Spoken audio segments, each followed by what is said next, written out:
Assalamualaikum warahmatullahi wabarakatuh.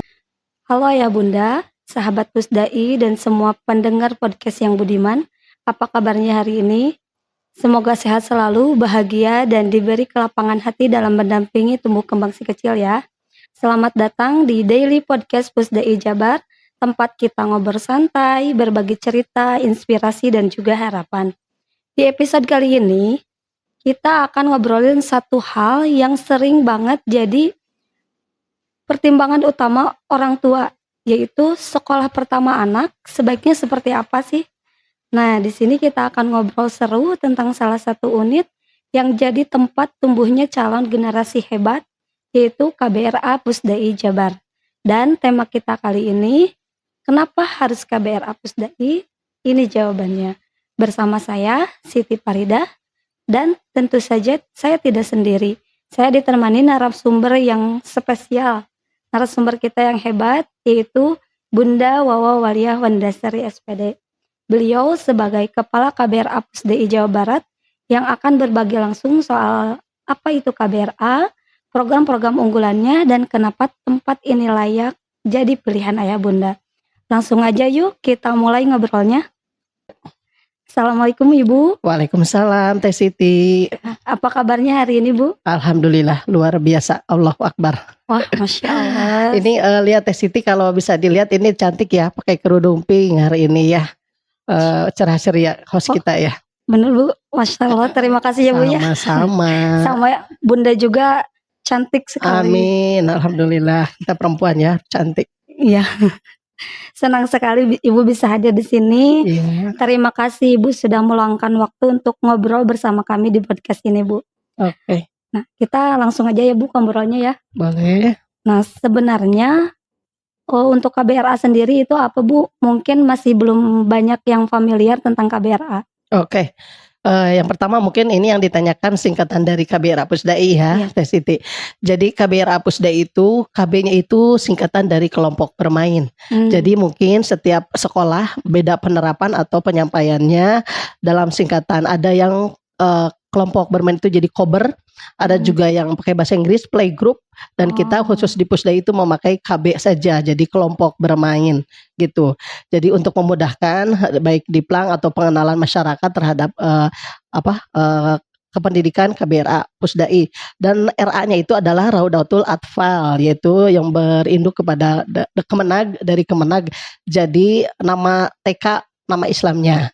Jadi Kemenag mencetuskannya namanya RA, yaitu Raudatul Atfal. Jadi untuk Pusdai namanya KBRA Pusdai Jawa Barat, seperti itu. Jadi gabungan dari kelompok bermain dan TK Islam, yaitu RA, begitu. Jadi KBRA itu berarti tadi kelompok belajar kelompok bermain. Kelompok ya. Bermain Raudatul Atfal ya. Oke. Untuk mulai terbentuknya sendiri KBRA itu di Pusdai kapan Bu? Oke, untuk ini ceritanya sangat panjang sekali nih Teh Siti. Untuk kelompok bermain dan juga RA kita dulu berdiri dari tahun 98 dan mulai bergeraknya itu di tahun 1999. Sudah tua ya. Ada yang lihat 99 di sini ya?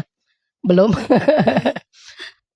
Jadi 99 kebetulan dulu itu kepala sekolahnya yaitu almarhum Bapak Insinyur Taufik Rahman, lulusan dari ITB. Beliau mempunyai konsep, mempunyai visi misi yang sangat bagus sekali, termasuk cara menyampaikan atau cara berpakaian anak seperti apa, warnanya harus apa, itu sedetail mungkin beliau membuatnya. Banyak sekali inspirasi yang kita ambil dari beliau. Dan untuk KBRA Pusdai sudah berjalan dari 1999, berarti sudah lama ya sampai sekarang, alhamdulillah. Dan dulu namanya kita bukan RA justru, jadi TKIT. TK Islam TKIT. Terpadu dulu, kita masih TKIT. Jadi begitu sudah bergabung dengan Kemenag, itu berubah menjadi RA. Dan kita dulu juga ada TAAM, Taman Asuh Anak Muslim. Jadi kelompok bermain dulu kita itu namanya TAAM, Taman Asuh Anak Muslim, yaitu Ibu Dr. Andanita dulu pencetusnya. Jadi sangat ramai dulu, sini ramai sekali. Jadi kita bahkan ada TAAM, ada TK Islam, dan juga ada TK ATPA. Tapi karena kebijakan dari pimpinan tidak boleh banyak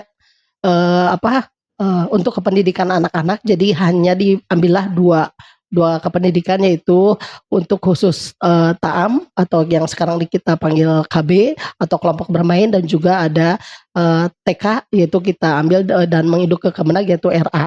Jadi kita singkat akhirnya kita gabung menjadi KBRA, begitu ceritanya. Wah, tadi dari tahun 98 ya Bu. 98, Saya betul. baru 3 tahun itu. Oh ya Allah. 98, bahwa 78. Ini berapa? 10 tahun ya. Oke.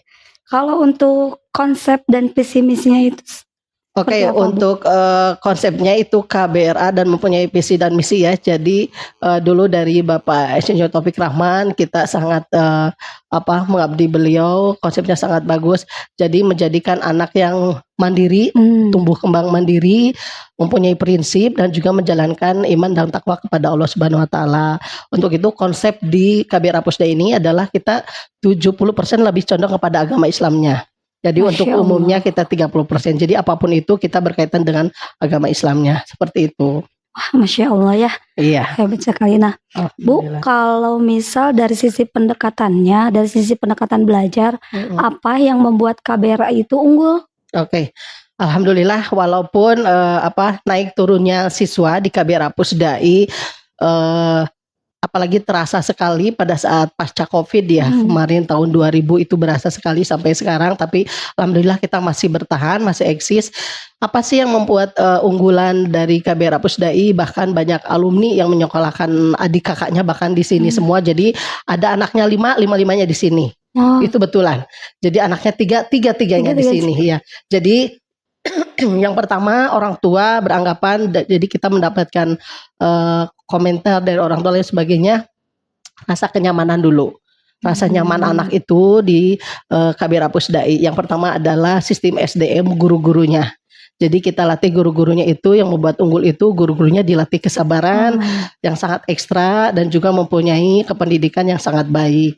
Jadi karena diwajibkan kita harus lulus S1, bahkan ada yang linear dan lain sebagainya, dan juga itu yang salah satu yang diunggulkan. Dan yang paling utama adalah keunggulan dari KBRA Pusdai, kegiatan-kegiatannya, programnya. Jadi tadi kembali lagi agama Islam yang kita perdalam. Jadi mungkin berbeda dari sekolah lain, kita keunggulannya salah satunya ada sholat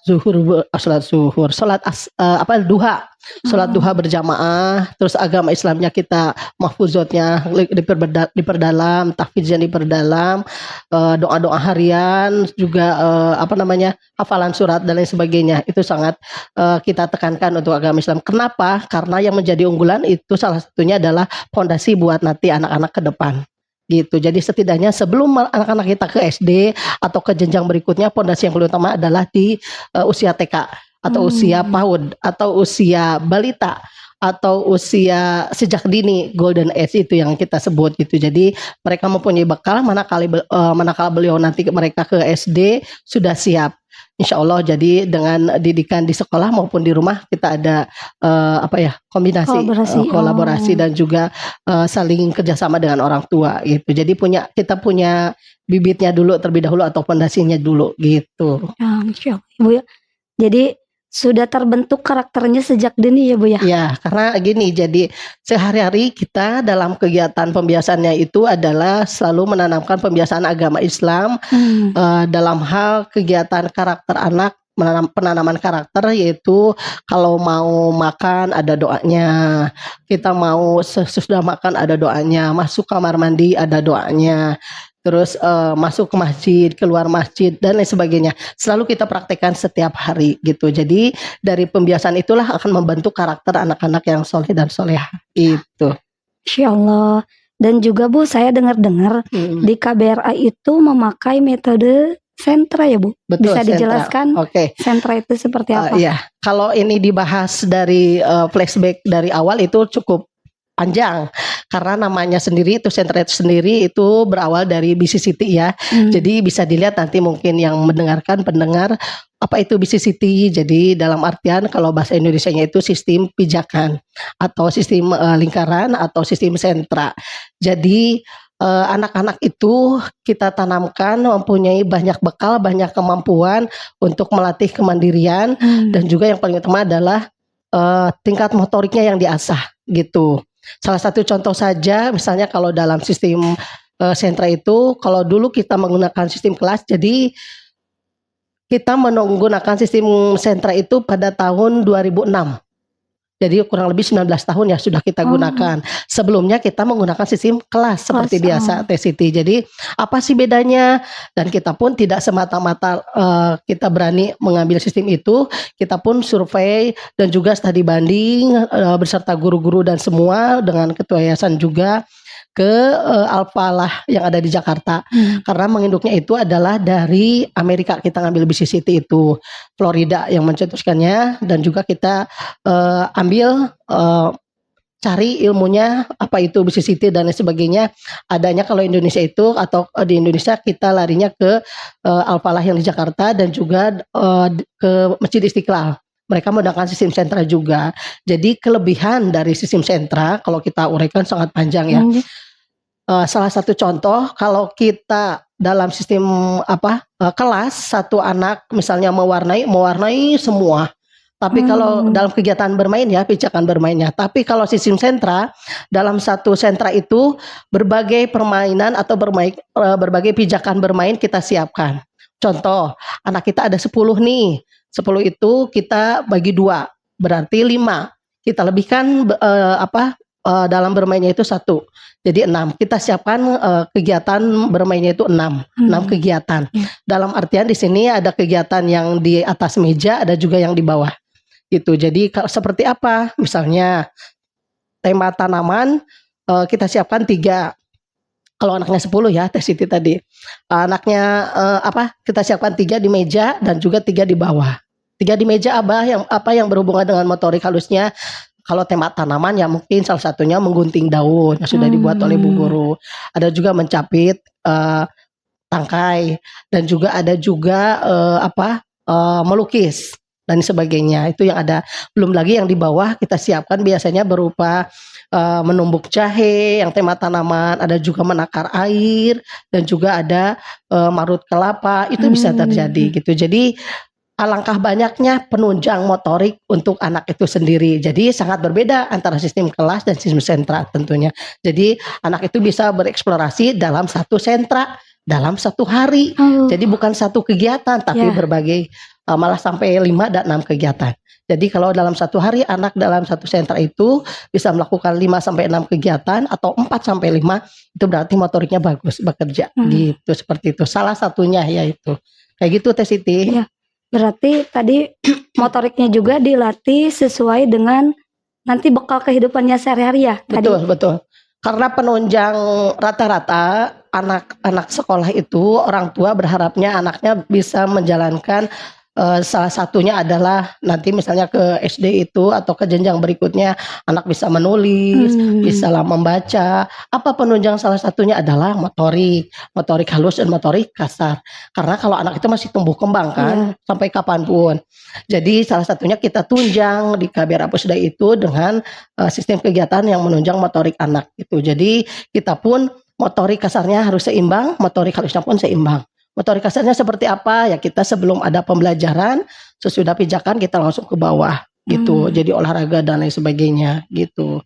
Atau kalau Bunda urut sih misalnya gini, dari pagi kita sistem sentra itu ya. Jadi pagi itu kita pijakan. Jadi kalau sistem sentra tidak ada berbaris, Teh Siti. Jadi pagi hari jam 8 di KBR Pusdai kita begitu jam 8 teng anak-anak langsung membuat lingkaran. Setelah itu barulah dipimpin leader oleh Bu Guru. Jadi gurunya pun satu hari sekali atau bahkan seminggu sekali itu bergantian leadernya. Apa saja yang disampaikan pada saat pijakan lingkungan itu, namanya kita pijakan lingkungan ya kalau melingkar. Itu guru-guru bernyanyi terlebih dahulu. Jadi kalau bahasa Sundanya mengalalanya ya, apa ya namanya ya, memberi seremoni dulu lah ke Iya. anak-anak pemanasan, bernyanyi apa hubungannya dengan tema, bernyanyi Islam dan lain sebagainya. Setelah bernyanyi, yang paling utama adalah di Kabira Pusdai anak-anak membaca Asmaul Husna. Asmaul Husna itu kitab pembiasaan setiap hari. Bahkan ada orang tua yang tidak hafal Asmaul Husna, anaknya sudah hafal karena pembiasaan setiap hari. Juga nama-nama surat. Jadi itu anak-anak akan hafal nama surat. Surat ke-1 Al-Fatihah artinya pembukaan, surat kedua Al-Baqarah artinya sapi betina, itu pakai tepuk-tepuk. Tapi itu pun anak-anak akan hafal insya Allah kalau dalam satu semester 40 sampai 50 nama-nama surat. Dia akan hafal karena pembiasaan. Nah setelah itu baru setelah selesai ada 10 malaikat kita nyanyikan, nama-nama nabi dan lain sebagainya, dan juga berkaitan dengan tema, barulah kita ada sesi tanya jawab dulu pada anak-anak. Jadi teman-teman, hari ini kita belajar atau temanya tentang tanah airku, ada tanya jawab sedikit. Dan bedanya sistem kelas dan sistem sentra adalah kalau sistem sentra kita memicu anak untuk selalu berani menjawab. Dalam artian dia sebelum guru yang menjawab, kita berikan kepada anak juga respect apa tidak atas apa yang kita tanyakan, seperti itu. Jadi kalau anak mampu berarti ya alhamdulillah bagus.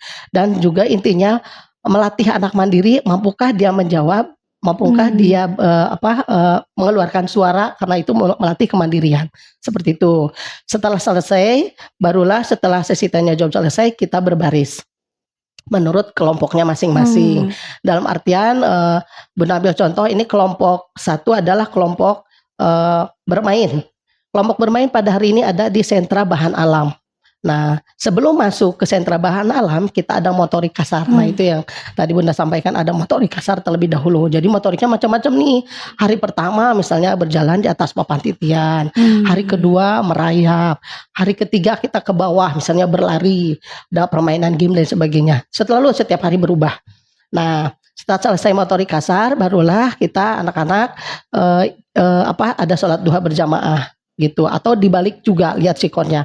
Kalau memungkinkan sholat duha berjamaah dulu, baru kita motorik kasar gitu. Setelah selesai motorik kasar atau tadi sholat duha berjamaah dulu, motorik kasar, barulah kita membuat lesehan ke sentra, masuk ke sentra masing-masing. Misalnya di kelompok bermain tadi kita ada di bahan alam. Apa saja yang disampaikan. Jadi Bu Guru membuat lingkaran dengan anak-anak, kita berdoa, doanya pun banyak. Jadi karena pembiasaan doa mau belajar, doa orang tua dan lain sebagainya, doa membaca surat Al-Fatihah barang sudah pasti ya, Al-Fatihah dulu, doa mau belajar dan sebagainya, sampai akhirnya membaca atau menghafal hafalan surat. Jadi untuk anak-anak tidak bisa tuh hafalan suratnya langsung satu surat gitu, nggak bisa. Jadi sehari seayat, besoknya ditambah lagi kayak gitu. Nah selesai itu barulah ke materi. Materinya sendiri, kalau anak-anak kelompok bermain tentunya klasikal. Tapi kalau untuk anak kelompok A, kelompok B, RA itu memakai whiteboard. Itu sistem sentra. Jadi hari ini hari apa teman-teman? Misalnya hari Senin. Senin hurufnya apa saja? Jadi kita pacu anak untuk menjawab. Kalau ada yang tahu S, boleh ke depan. Kelompok B bisa menulis sendiri huruf S. Begitu terus setiap hari sampai akhirnya mereka tahu huruf. Karena sudah sedemikian rupa setiap hari dibaca bareng-bareng, akhirnya sudah terbiasa. Selesai dibaca, barulah hari ini teman-teman hebat. Jadi selalu ada reward dan sebagainya. Teman-teman kita langsung pijakan ke bermain. Kalau tadi yang berkaitan dengan whiteboard adalah pijakan inti. Jadi masuk pijakan bermain, itu yang tadi Bawa sampaikan, ada kegiatan. Yang 3 kegiatan itu, atau 6, 3 di meja, 3 di bawah. Setelah pijakan bermain kurang lebih 40 menit, barulah anak-anak ke berbaris, dalam artian membuat lingkaran lagi untuk cuci tangan. Sebelum cuci tangan pun anak-anak berdoa dulu, doa masuk kamar mandi, keluar kamar mandi dan sebagainya, barulah ambil tas. Setelah ambil tas, mereka duduk di meja dan kursinya masing-masing sambil Bu Guru itu sambil ngobrol kan, bukan ngobrol, bernyanyi terus menerus. Tidak ada tas di atas meja, hanya makanan dan minuman saja. Jadi sudah terbiasa anak-anak mendengar itu, mereka sudah tahu kalau tasnya itu disimpan di belakang kursi. kursi. Jadi hanya makanan saja. Sebelum teman-teman duduk semua tidak akan dimulai makan. Jadi kalau sudah selesai, sudah semua rapi, barulah dimulai berdoa sebelum makan.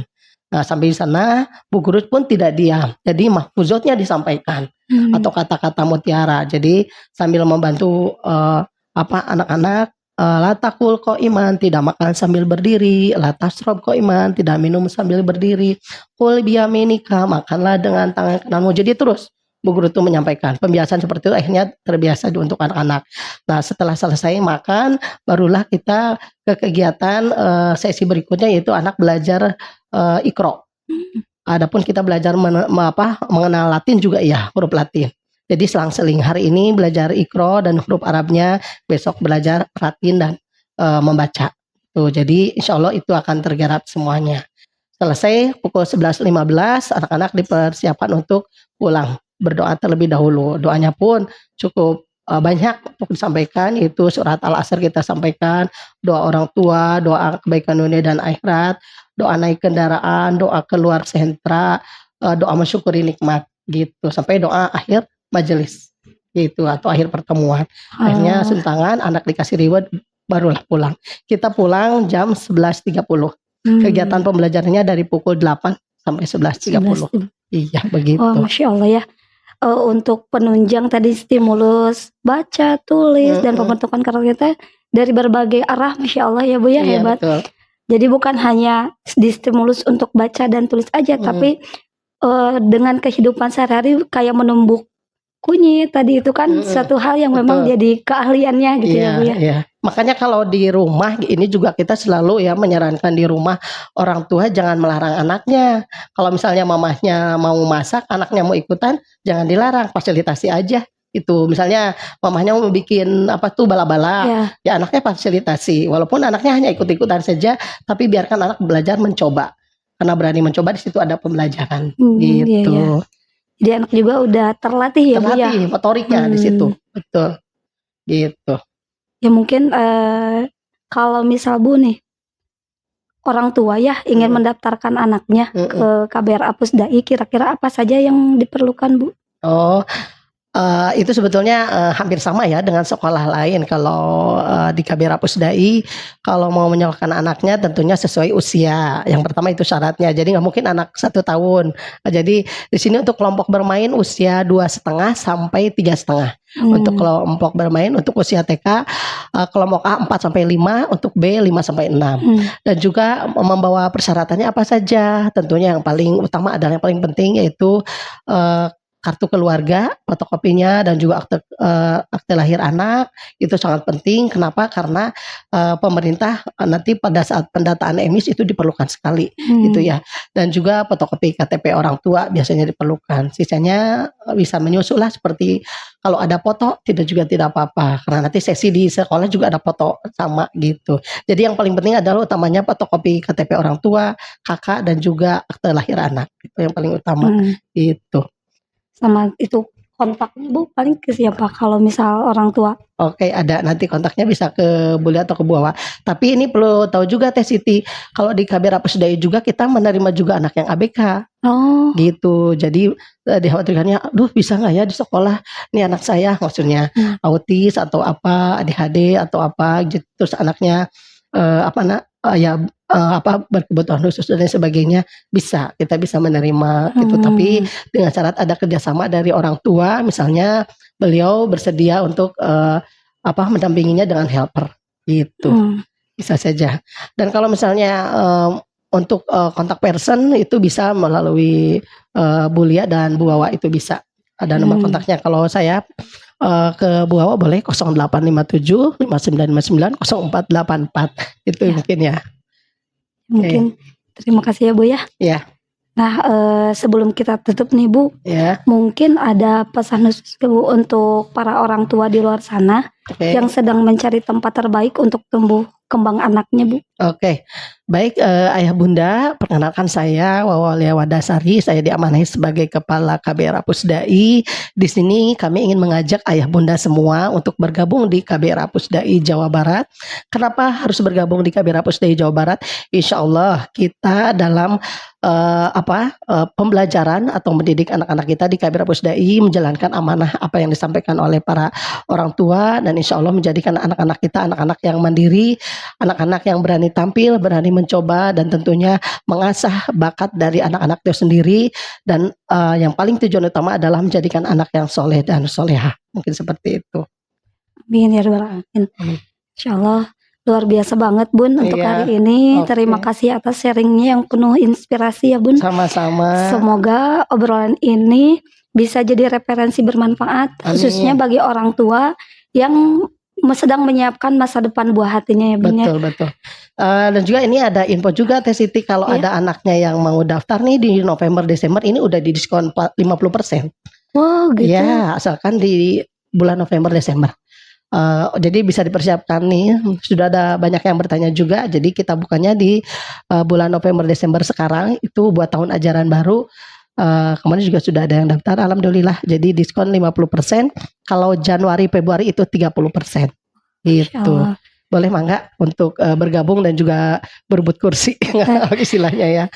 Yuk Ayah Bunda, kita cepet-cepet daftar ya ke KBRA Pusdai Jawa Barat, yang mana tadi sudah dijelaskan juga mengenai program-program unggulannya dan juga hal-hal apa saja yang distimuluskan dan penunjang-penunjang apa saja yang akan membentuk karakter anak kita tumbuh menjadi anak yang cerdas, soleh dan juga mandiri. Oke. Ada eskul juga Bu. Kenapa? Ada ekskul juga di sana. Ekskul ada, jadi di sini ada ekskulnya, kita ada tahfiz, ekskul tahfiz, ekskul berenang, dan juga satu lagi mewarnai dan menggambar. Gitu. Jadi itu semua penunjang untuk motorik kasar dan motorik halus kita. Gitu. Kalau dulu kita ada marching band juga, ada angklung. Tapi entah kenapa nih tinggi badan anak, tumbuh kembang anak zaman sekarang kok imut-imut ya. Imut-imut banget. Jadi akhirnya kita off dulu tuh untuk marching band gitu. Tapi tetap untuk kegiatan yang islamiknya kita tetap untuk tahfiz kita tetap kita laksanakan, berenang juga sebulan sekali, dan juga untuk les mewarnai dan menggambar itu seminggu sekali gitu. Waduh, keren Ayah Bunda, ternyata ada lagi eskulnya ya tadi yang sudah dipaparkan oleh Bunda. Ya, terima kasih Bun sebelumnya ya Bun ya. Ya, Masya Allah, alhamdulillah. Kita akhiri ya podcast kita hari ini. Untuk info lebih lanjut mengenai kegiatan-kegiatan KBRA bisa cek langsung di Instagram, di akun Instagramnya, yaitu di KBRA_Pusdai ya Bun ya. Kecil semua. Ya, KBRA-nya hurufnya kecil semua ya. Boleh di follow. Boleh di follow juga di KBRA_Pusdai ya Bun ya. Ya, mungkin itu perbincangan kita hari ini ya Bun ya. Terima kasih sekali lagi Bunda sudah berkenan hadir dan meluangkan waktu untuk ngobrol bareng kita hari ini. Iya, sama-sama Teh Siti. Sampai jumpa ya Bunda semuanya. Sampai jumpa lagi di episode selanjutnya. Tetap produktif dan juga terus belajar. Wassalamualaikum warahmatullahi wabarakatuh. Waalaikumsalam warahmatullahi wabarakatuh. Terima kasih semuanya. Ini penontonnya banyak nih aslinya di sini.